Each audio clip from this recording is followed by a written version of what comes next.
नमस्कार दोस्तों, ज्ञान, दान और प्रेम जितना हम बांटते हैं उससे कहीं गुना अधिक हमें वापस मिलता है।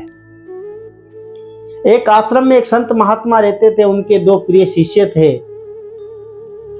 संत महात्मा ने एक दिन उन शिष्यों को बुलाया और एक एक डिब्बी दी। उस डिब्बी में गेहूं थे। संत महात्मा ने कहा कि मैं 2 वर्ष के लिए तीर्थ यात्रा में जा रहा हूं।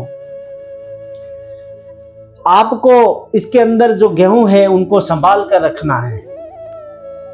ये मेरी दी हुई आपको अमानत है। जब मैं लौटूंगा मुझे वापस दे देना। आप मेरे दोनों प्रिय शिष्य हो। आपको मैंने महत्वपूर्ण शिक्षा और ज्ञान दिया है। महात्मा जी तीर्थ यात्रा के लिए निकल जाते हैं। दोनों शिष्य उन डिब्बियों को लेकर अपने घर पे जाते हैं। एक शिष्य पूजा स्थान पर डिब्बी को ले जाकर रख देता है। दूसरा शिष्य उस डिब्बी में से गेहूं निकालकर अपने खेत में उगा देता है।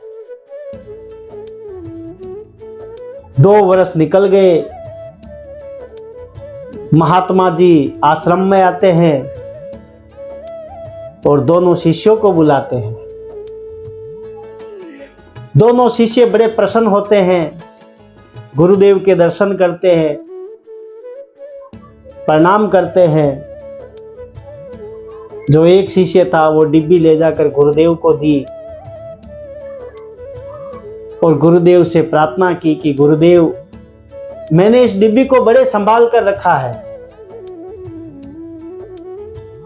गुरुदेव ने जब वो डिब्बी खोली तो अंदर कीड़े थे, गेहूं सड़ गए थे। शिष्य बड़ा शर्मिंदा हुआ।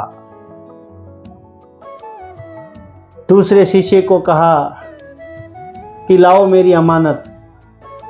तो दूसरे शिष्य ने कहा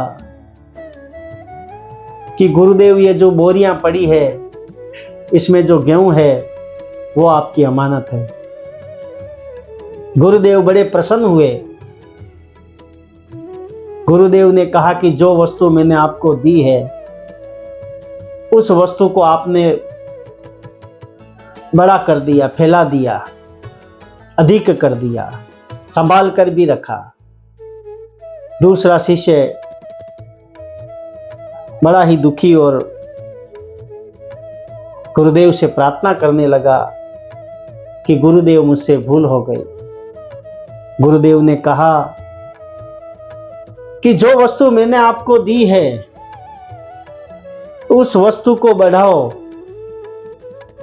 उस वस्तु को फैलाओ, उस वस्तु को बांटो। डिब्बी में जिस प्रकार वस्तु दी है वो वस्तु पड़ी पड़ी सड़ गई, उसमें कीड़े लग गए। और वही वस्तु मैंने इसको दी और उस वस्तु से उसने कितना अधिक कर दिया। गुरुदेव ने कहा कि जो वस्तु है उस वस्तु को, उस ज्ञान को डिब्बी में नहीं पड़े रहने देना है। उस ज्ञान को फैलाओ, जन जन तक सबको ये ज्ञान मिले। यदि आपके पास ज्ञान है तो उस ज्ञान को बांटो। जितना अधिक बांटोगे उतना अधिक आपको मिलेगा। जय सद्गुरुदेव।